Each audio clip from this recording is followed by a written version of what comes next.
al mediodía a través de este día viernes. ¿Cómo está Paulina? Bien, muy bien, como día viernes. Ya comienza a llover en algunos lugares de Santiago, ¿ah? Yo cuando salí de la casa estaba lloviendo. Ya está lloviendo, usted viene, en Paine. Ya está lloviendo, vamos a tener el móvil con la lluvia. Comienza a llover en Santiago, pero estamos acá para entregar un tremendo programa con calorcito humano. También está con... Nos vamos, amigos míos, a este tema que tiene que ver con...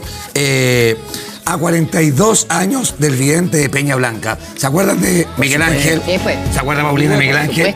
42 años. Fue el año entre el 83 y el 88, por ahí. 5 años. 5 años. Pero empezó el 83. Casi 500. Comenzó el 83 hasta el 88. ¿Cómo fue todo esto, mi querido Juan Guillermo? Un chico que era un orfelinato, subió al Cerro Membrillar, que hoy día se llama Monte Carmelo, y con 3 niños, con 3 colegas, digamos, o con 3 compañeros, ellos iban a aspirar neopren, él se quedó aparte, de repente dice que había una nube, y de esa nube apareció un personaje que aparentemente sería la Virgen María. Y de ahí comienza todo este desarrollo tremendo. En un momento dado fueron 100.000 personas. Sí, claro. A Peña Blanca, una cosa impresionante. Y que además que duró 5 años. Por eso, duró 5 años, casi 500 apariciones. No, y se generó todo un movimiento. Una peregrinación. Claro. La gente iba, ¿no es cierto? Esperaba ver la imagen, que solamente la veía este chico. Claro, la veía solamente Miguel Ángel. Había fenómenos extraños y raros, como por ejemplo, mucha gente. Por ejemplo, una hostia que llegó y que venía del cielo aparentemente y que cayó, o sea, que recibió Miguel Ángel en ese momento. ¿Pero eso lo vio el resto de la gente? La gente que estaba cerca, sí. ¿Lo vio? Claro, y hay fotos de eso. Ay. Y hay otras fotos, sí, por supuesto. Oiga, vamos a estar comentando todo esto, pero tenemos una nota, ¿les parece? Me parece. Vamos a ver una nota de todo lo que pasó con Miguel Ángel, con este vidente de Peña Blanca. Mire. En medio de los cerros y terminando la jornada, un joven asegura que la Virgen le ha hablado. Comienza así la historia de Miguel Ángel. Se han convertido en cloacas de impureza. La voz se fue corriendo primero de boca a boca. Y nosotros nos empezó a entrar la curiosidad de lo que pasaba con estas apariciones. Se hacía vigilia, eso significaba que toda la noche estaba la gente acá. Miles de personas.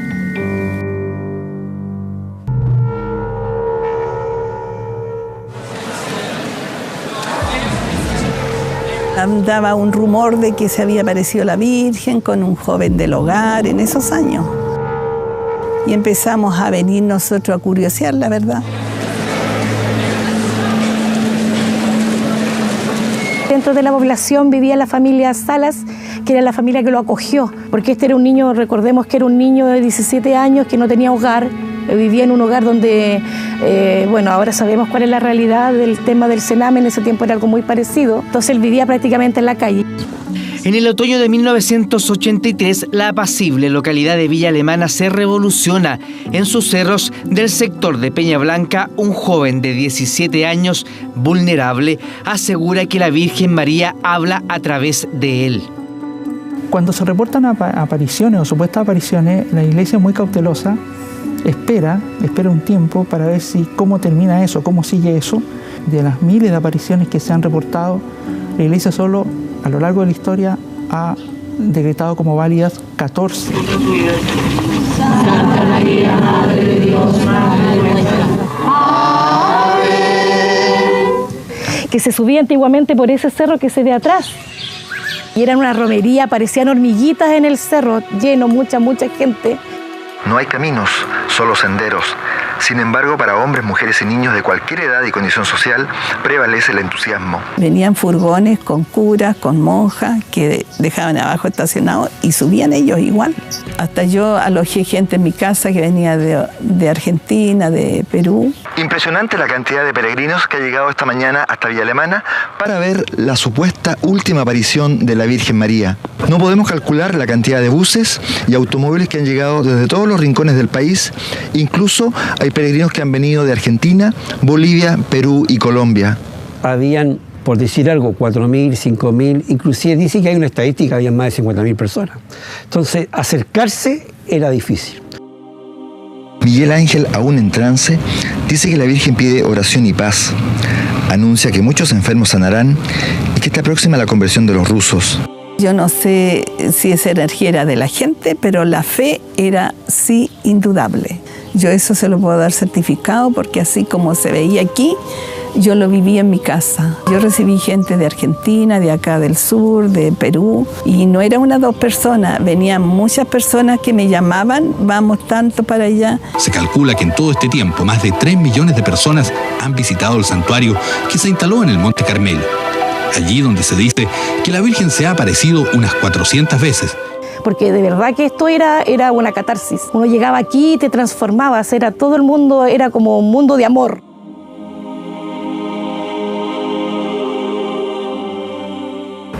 Toda esa luz, así, con las manos hacia arriba, hacia adelante. El círculo todavía está. Primero, los sacerdotes ministros de mi hijo, por su amor al dinero, al honor y al placer, se han convertido en cloacas de impureza. ¿Qué dijo la Virgen en su despedida? ¿Nuestra Señora? Sí. Que rezáramos por el mundo y por todo el país y que ella agradecía que los chilenos, nosotros hayamos acogido su visita y bendice toda la patria y todo eso. Y se veían como reflectores así de allá, salían que iluminar el cielo, según mucha gente decía que era milagro. Para mí eso no era milagro. No era aparición, no era nada espiritual, digamos. Miguel Ángel ha llegado y la Virgen aparecerá en algunos minutos. Informe especial. Miguel Ángel Poblete, la secreta historia del joven vidente de Villa Alemana que cambió de sexo. Hace un par de domingos entró a una iglesia. Los fieles murmuraron molestos. Fue casi una protesta. El sacerdote lo echó. O sea, siempre de los 11 años he estado ocultando esto. El hogar de menores también lo tuve que pasar, por eso me fugaba siempre y todo eso. Miguel Ángel Poblete pasó a llamarse Ángel. Siguió convocando seguidores hasta finales de la década del 80, cada vez con menos fervor. Viene tarde y ya no es la figura estelar de los comienzos. Lo cierto es que no apreciamos en él el fervor ni el recogimiento de la mayoría. Mientras tanto, la gente se nos agolpa para exhibirnos testimonios gráficos de lo que califican como milagros. Independiente para mi punto de vista, independiente del fraude, de si existieron o no las apariciones, de las cosas que vimos o no, psicosis colectiva o no, con lo que yo me quedo es con el lugar que en nombre de la Virgen se instauró. Porque aquí hay una capilla que es preciosa, de hecho se hacen misas. Si usted mira ahora, todavía esto se mantiene. ¿Cómo se va a mantener esto? ¿Qué hay? ¿Por qué se mantiene esto? Fe. Dice no recordar nada, solo se hace patente el dolor de lo que parece un cuerpo muy deteriorado para sus 41 años de edad. No, este es problema de salud. Cáncer hepático, siempre lo he dicho, y a veces me descompenso. No fue muy buena su vida, creo yo. Para mucha gente que dejó de venir fue porque se fijaron en la persona, en lo que terminó, porque generalmente las apariciones terminan con las personas beatificadas, santificadas, ¿no es cierto? No estábamos acostumbrados a que una aparición terminaba con un chico cambiado de sexo y terminando en la forma en que terminó. O sea, la gente sigue viniendo, más allá que se diga si es verdadero, falso, manipulado. En la cima del cerro donde subieran miles de personas existe este santuario, administrado por la Fundación Monte Carmelo. El primer sábado de cada mes aquí se oficia misa. Algunas personas siguen subiendo hasta este lugar. Para muchos, este lugar todavía es sinónimo de espiritualidad.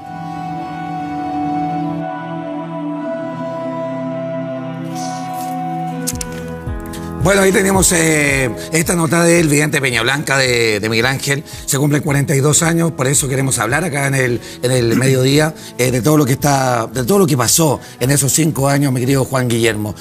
Todo lo que sucedió, cómo sucedió, por qué empezó a suceder. Bueno, empezó a llegar gente, se convirtió paulatinamente en una peregrinación tremenda, digamos. Yo creo que pocas peregrinaciones en Chile han convocado a tanta gente en tan poco tiempo. Tenemos que pensar, fueron 5 años solamente donde la gente peregrinaba, subía al cerro, veía cosas raras. ¿Qué pasa en un primer minuto, perdón que te interrumpa, en un primer minuto con la iglesia? Bueno, él tuvo inicialmente el apoyo de algunos sacerdotes, como el padre Contardo, que era jesuita, como el párroco de Los Vilos, el padre Salinas, y como otros sacerdotes que no aparecían, pero que sí estaban como monasterios de monjas que también rezaban por él. Así que hubo una corriente dentro de la iglesia que era proclive a estas apariciones y que de alguna manera la avalaban, digamos. Algunos de estos sacerdotes tuvieron problemas, pero luego llegó de obispo de Valparaíso, Monseñor Jorge Medina Esteves, que incluso ya habían desaparecido las apariciones, autorizó que se hicieran misas. Pero para eso le preguntó al cardenal Ratzinger, que era el prefecto del dicasterio para la fe, para que lo autorizara a hacer misa. Y fue autorizado y se siguen haciendo hasta el día de hoy misas allá en Monte Carmelo. Claro, como una forma de darle el gusto a los feligreses. Por supuesto, porque hay gente, incluso... Pero no porque avale la iglesia lo que ahí pasó, ¿no? Yo no porque sé. Yo creo que la iglesia no lo avala. Yo tengo mi duda respecto, por ejemplo, al cardenal Medina, que fue cardenal Jorge Medina Esteves. Yo creo que él, de alguna manera, era... Porque si no hubiera hecho lo que hizo, digamos, arriesgarse a solicitar autorización. Porque hay mucha gente hoy día, incluso católicos, ya mayores, por supuesto, que siguen creyendo que fue una auténtica aparición. Esas personas que creyeron realmente, porque son personas presenciales, vieron a la Virgen, no solamente a la Virgen la podía ver Miguel Ángel. Pero vieron algunos fenómenos raros y extraños. ¿Qué tipo de fenómenos? Por ejemplo, algunos doctores expertos o dermatólogos, digamos, dijeron que a este niño se le había aparecido, el casco, digamos, estaban las coronas de espinas, que aparecieron repentinamente y desaparecieron como aparecieron. Y ese es un fenómeno insólito que ocurrió y que está avalado por el doctor Alan Rojas Canales y otros doctores más. Lo de la hostia apareció ahí, estaba la fotografía también. Entonces hay fenómenos insólitos que... Porque de una manera... Lo que pasa es que hay un problema entre religioso y político. Sí, claro. Por una parte, decían que esto era una operación del gobierno. Para poder distraer lo que estaba pasando en dictadura y un montón de cosas. Por otra parte, la iglesia designó a un investigador, el padre Fernández, que era de Schoenstatt, que de frentón dijo que ahí no pasaba nada, pero declaró después, posteriormente, que sí se notaba la fe de la gente. Y luego hubo una comisión nombrada por la Pontificia Universidad Católica de Valparaíso de 5 miembros que prácticamente no fueron al lugar, o fueron muy pocos, pero que también concluyeron lo mismo que decía el padre Fernández. Ahora, Juan Guillermo, la historia aquí se mezclan, porque está lo político, está la historia personal de este chiquillo, que es tremenda, están los que creen, los que no creen. Finalmente, en la suma y resta y con la distancia del tiempo, ¿tú qué crees que pasó aquí? No me atrevería a decir lo que pasó, digamos, fehacientemente. Pero te inclinas por... No, yo no me inclino por una ni por otra cosa. Lo que sí me inclino que si hay fenómenos insólito es por algo, pero no podría decirte que realmente fue una aparición. ¿Pero tú crees que aquí sucedió algo? Algo sucedió. ¿Qué sucedió? Como muchos misterios que ocurren en este tipo de apariciones. Pensemos que esta aparición coincide mucho con la aparición que hubo en Francia en el siglo XIX, donde a 2 jóvenes, Maximino y Melania, se le aparece la Virgen en la Salette y le dicen cosas muy similares a las que señalaba este niño. Y curiosamente, Maximino es uno de los niños que aparece, luego se convirtió en cualquier cosa, digamos, abandonó todo lo que era la fe y se fue por otros caminos, igual como ocurrió en este caso. Y Miguel Ángel, un chiquillo sin educación, no tendría cómo saber qué es lo que le dijeron a estos otros chiquillos en Francia. Bueno, a lo mejor alguien le decía o le soplaba, pero es muy raro porque hubo cosas que en realidad... Ahora, para ir contextualizando, esto ocurría todos los días, a un cierto horario. Un poco contemos la historia, Juan Guillermo, de cómo se fue dando y cómo se fue sumando las personas de Monte Carmelo. Bueno, no todos los días, por supuesto, pero frecuentemente, miren, en 5 años, 500 apariciones, hay que dividir. Harto. Pero es porque él iba a ese lugar, es porque recibía un llamado. Él iba al lugar y la gente lo seguía. ¿Ya? Y la gente, incluso hasta el día de hoy, hay una organización que se llama Apóstoles de los Últimos Tiempos, que me acuerdo de los santos de los últimos tiempos. Claro. Porque aquí sí que hay un error. Porque hoy día todo el mundo habla del Papa Negro, habla del Apocalipsis, que viene el fin del mundo. Y Jesús dice claramente que nadie sabe el día ni la hora, ni siquiera los ángeles del cielo. Consecuencia, cuando estamos viendo todo eso que se está diciendo respecto al fin del mundo, que con este conclave va a venir el último Papa. Ya vamos a hablar de eso. Ah, ya. Sí. Entonces, bueno, olvidémonos del cóncavo. El cóncavo dejémoslo de lado por ahora. Pero viene. Hay una serie de situaciones que yo te digo son insólitas en este caso y que yo creo que hay que considerar. Yo creo que la historia va a ser la que en definitiva va a decir lo que realmente ocurrió. Es que porque yo siempre he dicho que así como existe el bien, existe el mal. Y el mal hace muchas cosas también, para que la gente que está en la duda o que necesita creer, hace que la gente caiga en cosas que no necesita creer. La gente y por eso que hoy día las sectas están pululando en nuestro país y la cantidad de gente que se ha eliminado por causa de estos sectarios es impresionante.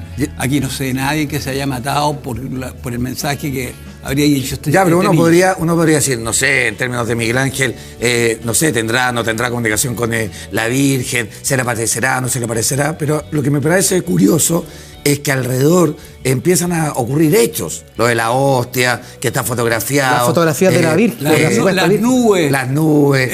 Entonces son hechos que uno diría, algo ha pasado ahí. Las monjas de un monasterio, no lo voy a mencionar porque en una de esas las pueden castigar.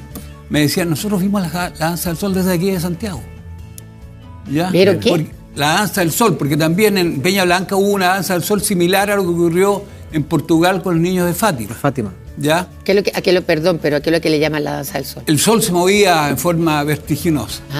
¿Ya? Y eso se dio en Fátima, pero en Fátima con características realmente insólitas, porque estaba lloviendo y repentinamente se abren las nubes, aparece el sol y el sol empieza a dar vuelta, seca a la gente, etcétera, etcétera, y todos que estaban mojados quedaron absolutamente sin ningún tipo de humedad. Juan Guillermo, hay libros que sostienen, investigadores que sostienen que las apariciones marianas podrían tener también una procedencia extraterrestre, ¿no? Alienígena. Se cruzan los temas en algún minuto, ¿no? Esto de que el sol danzante, todo calza o podría parecer algo que no es de acá, digamos. ¿Qué te parece a ti esa teoría? Bueno, mira, si hasta en materia de teoría, hasta la estrella de Belén dice que era un ovni. Sí, claro. Así que los ovnis están para todo y sirven para todo. Y si hablamos de ovnis, fíjense ustedes una cosa que es insólita. Si ustedes leen la histórica relación del reino de Chira, el padre Ovalle en 1600 y tanto, señala que en los cielos de la Araucanía hubo una batalla aérea que duró 3 meses en el cielo. 3 meses. Entonces, y eso está escrito cuando nadie hablaba de ovnis. Y lo está diciendo un padre jesuita que publica este libro, la histórica relación de... Y ahí se mezcla, es imposible no claro, entonces yo me pregunto, ¿de dónde? O incluso Ercilla, en la Araucana, habla que el mago Fitón lo invitó a recorrer el mundo a través de un aparato aéreo, que veía desde arriba todo lo que estaba pasando en la Tierra. Entonces, bueno, la descripción... En esta cuestión de ovni hay tantas cosas raras e insólitas que lo último que se acaba de saber que... Dani, podríamos pedirle a la gente que nos escriba al ¿Alguien WhatsApp. Que estuvo ahí? Claro, alguien que puede haber ido, alguien que puede haber visto tenemos algo. relatos, claro que sí. Tenemos relatos. Que compartan con y nosotros además su compartir con historia. nosotros desde del WhatsApp, claro que sí, Paulina. Tengo algunas preguntas también que me quedaron para Juan Guillermo. Dice, buenos días, mi mamá conoció a Miguel, vivió todo muy de cerca, era muy emocionante todo. Actualmente vivimos en Peña Blanca, a 5 cuadras del Cerro La Virgen. Es un templo muy lindo y se siente una paz muy grande. Mira qué bonito. Mira, bonito, ¿ah? Bonito, sí, pues. Testimonio. O sea, quedó eso como un templo, el cerro quedó como Pero un templo. claro, hay una iglesia ahí. Claro. Y una iglesia donde se misa todos los días sábados, los primeros sábados. Eso te quería preguntar. Si esto ocurrió del año 1983 al 85, al 88, 5 años. 5 años, sí. Del 88 al 2025, ¿qué ha pasado? Todavía se mantiene la fe. Ya, se mantiene la fe. Todavía sigue gente peregrinando. Pero han ocurrido hechos... No, ya hasta donde yo sé. Me parece que la cosa era con Miguel Ángel. Él era el vidente. Claro. No, después... Claro, él era el vidente, pero ocurrían hechos como lo de la hostia, como cosas... Pero con él solamente. Con él solamente. No con la gente que va. Y va mucha gente, tengo entendido todavía, no solamente el día que hay misa.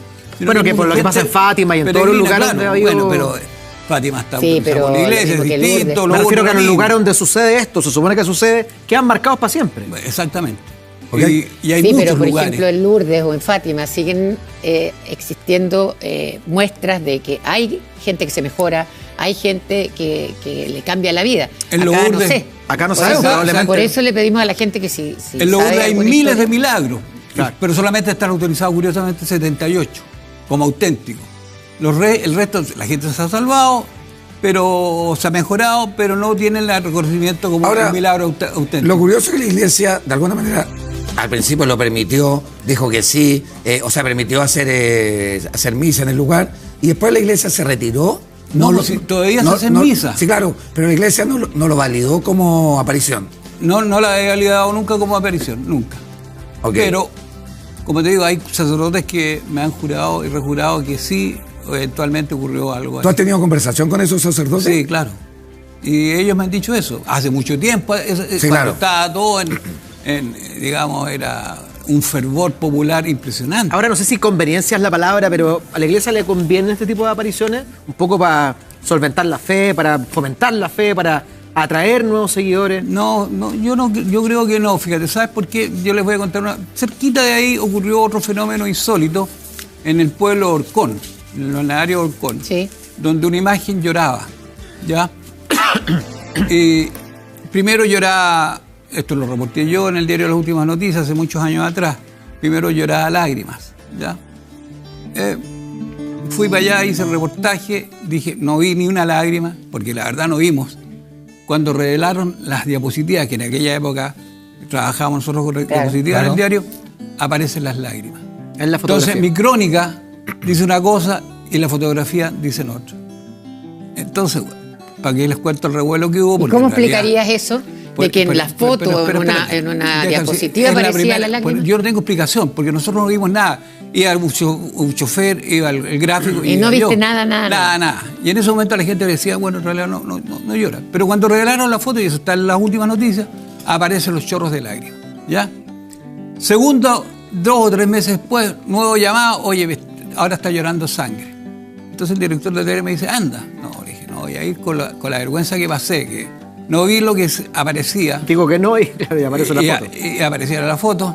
Mandaron a una periodista que había estado con postnatal, que no tenía idea de la historia, y como los gráficos salen de aquí, de allá, qué sé yo, y los choferes también, no tenían idea de lo que habíamos visto nosotros. Van para allá, la misma historia, no ven nada. Revelan la foto y aparecen las lágrimas. De sangre ahora. De sangre, por supuesto. Un año después me dice el director, anda a ver qué pasa ahora. Yo le dije con una condición, voy siempre y cuando, si hay un fenómeno raro que yo no perciba, después no me echen la culpa, porque es muy fácil decir, oye, este gallo fue y no vio. Bueno, fuimos nuevamente, y ahora la imagen que está en la capilla de Orcón, que representaba 40 años, ahora es una anciana de 70, 80, no sé cuántos años. La imagen envejeció. La imagen envejeció. Entonces me pregunté, bueno, ¿y le hicieron algo? Nada, no le habían hecho nada a la imagen. Pero están las fotos, que son auténticas, y hay que cambiar la imagen de una... Ahora, en esa época, ¿la gente veía realmente las lágrimas? La gente del pueblo sí. La veía. ¿Y ustedes la veían solamente a través de la fotografía? Nosotros lo vimos a través de la fotografía. Pero la gente sí presencialmente vio las lágrimas. Vio las lágrimas. Pero entonces yo hablé con el obispo de la época, de Valparaíso, que era el obispo Prado. Dije, ¿cómo es posible que nosotros en el diario no? Y les conté lo mismo una vez. No, me dijo, con lo que nos pasó en Peña Blanca, mejor no hacer nada. Y ahí quedó, y tú ves que entonces la iglesia no ha hecho uso de eso que podría haber. ¿Y a qué se refería con lo que nos pasó en Peña Blanca? Porque como estaba la investigación y se dudaba de la autenticidad de Peña Blanca, entonces para evitar cualquier tipo de dificultad, de problema, mejor no nos metamos. Y hasta el día de hoy la imagen está ahora ya. Lo de Peña Blanca sería bueno saber de algún testimonio del año 88 a la fecha. Claro. Si pasó algo después del 88 a la fecha, si alguien se mejoró, si alguien vio algo, las mismas personas que asisten a misa ahí, las mismas personas que van durante todos los días para allá. Algún testimonio debe haber, pues, Paulina. Puede haber. Entonces sería, y lo agradeceríamos mucho si alguien quiere compartir esa historia con nosotros. Yo creo que no usa el WhatsApp ni nada de eso. Es gente mayor. Imagínate, esto ocurrió hace cuántos años. No, pero lo puede contar un pariente. O que nos manden un telegrama. Nosotros acá lo... Tenemos más mensajes, pero antes recibimos a Rosario Bravo, que está con nosotros hoy día, acá en el mediodía. Bienvenida, Rosario. Estamos hablando del presidente de Peña Blanca. Sí. Vamos a hacer un mensaje de Rosario. Atención. Dice así. Vamos a leer el mensaje. Dice así, Paulina. Yo fui y vi cosas increíbles. Una vez el sol daba vueltas en sí mismo y cambiaba de colores. Otra vez, en la noche, el niño dijo, miren al cielo, y las estrellas volaban como cohetes de un lado al otro. Yo fui porque tenía un brazo paralizado y de a poco lo empecé a mover y quedó normal. María Pía. Mira, María Pía, un testimonio de ella que estuvo ahí presente. Pero ahí habían cientos de miles de personas, o sea, esto lo tiene que haber visto mucha gente. Mucha gente. Claro, porque una cosa así es impresionante, que el sol se mueva, además, que las estrellas se muevan. Por ejemplo, ya la autoridad de la época, esto se dice que también podría haber sido la dictadura, que quería desviar el foco político, pero ¿cómo? De alguna manera tú montas algo para que las estrellas empiecen a moverse, para empezar a bailar el sol. No se puede, pues, no se puede. Ni Spielberg. Eso no se puede montar, pues no puede. No. Es para una película, pero no para la vida real. Y de estos, por ejemplo, de estos testimonios como María Pía, deben haber muchísimos. Muchos. Me imagino que tú has investigado muchos. He investigado y la verdad que mucha gente me jura y rejura que vio, por ejemplo, caminando una monja entre medio de un par de fieles y la monja no existía, o que lo que les digo, lo de la hostia, que ahí está recibiendo el niño, etcétera, etcétera. O sea, hay miles de testimonios, ¿ya? De mucha gente que estuvo y que fue y que sigue creyendo. Existe, como les señalo, una institución que se llama Apóstoles de los Últimos Tiempos, que se visten incluso una vestimenta especial en las procesiones. Yo la he visto en la procesión de la Virgen del Carmen, que se hace a fines del mes de septiembre. Ahí aparecen estos personajes. ¿Y cómo se explica que con miles de testimonios esto no se haya validado, que la iglesia nos diga? Por eso yo digo, esperemos la historia, ¿ya? La historia tiene que pasar algunas décadas para que realmente hablemos de historia, porque ahora estamos hablando de historietas. Esto en realidad es una historieta, no es tan reciente, porque están todos los personajes vivos, pero después cuando se empiezan a analizar los archivos, las fotos, los testimonios, etc., ahí puede cambiar perfectamente la historia. Miguel Ángel de niño era católico, no era católico. No, Miguel Ángel fue abandonado. Abandonado. Mira, tuvo una vida horrorosa, ni siquiera se sabía. No tenía por dónde tener... estar de alguna manera sintonizado con la Iglesia Católica. No era precisamente eso, nada. No, vivía en hogares de menores. Claro. Sí. Y lo pasó muy mal porque pasaba de un lado para otro, lo echaban de un lado, lo recibían por otro, recibió abusos, qué sé yo, una serie de situaciones que ningún niño quisiera tener. Y luego le pasa esto cuando sube al cerro con sus amigos, ellos a fumar neopren, y él ve una nube y ahí comienza la historia. Ya, pero uno también en la primera instancia podría asociar que esto es producto de la droga, esto es producto del neopren. ¿Cómo después? Para los amigos estaban en el neopren, él no. ¿Ya? Aparte, niños pobres, ¿dónde van a sacar plata para droga? No, pero el neopren te hacía alucinar. El neopren se volaba. Sí, pero él no fue precisamente a aspirar neopren en esa ocasión. Y después además fue las apariciones de él 500 veces en estos 5 años. Claro, 400 y tantas veces, casi 500. Vamos a hacer el mensaje de todos nuestros televidentes acá en el mediodía, mi querida Paulina, dice así. Te cuento que nosotros éramos fieles peregrinos del Monte Carmelo y puedo dar fe que todo era cierto. Me refiero a la aparición de estigmas, hostia, danza del sol. Creo que algo bueno fue, malo, nada. Todo el mundo se congregaba con fe. Soy Lula, de Villa Alemana. Mira, ¿viste? A más vecina del sector, po. Mi familia fue testigo fiel de todo. Siempre fue real y fuimos testigos de todo lo que Nuestra Señora hizo a través de Miguel Ángel. No duró 5 años, duró hasta el último día de su vida. Karaoke siempre fue hermafrodita. Ahí me perdí, pero... Ahí sí, me perdí. Es lo que dice Miguel Ángel, po. Sí, dicen que era hermafrodita, que nunca la mamá lo abandonó, no tenía papá conocido. Era un desastre su vida. No sabían qué sexo tenía en el fondo. Y por eso está bien cuando dicen que era... Claro, en esa época eso era... Claro. Ahora, bueno, que nos han llegado testimonios que las personas obviamente han visto, las personas realmente han sido testigos de vivir eso, de la danza del sol, de lo de la hostia, lo que está representado ahí. Y finalmente, mucha gente le creía a Miguel Ángel, po. Y le sigue creyendo. Mira los testimonios.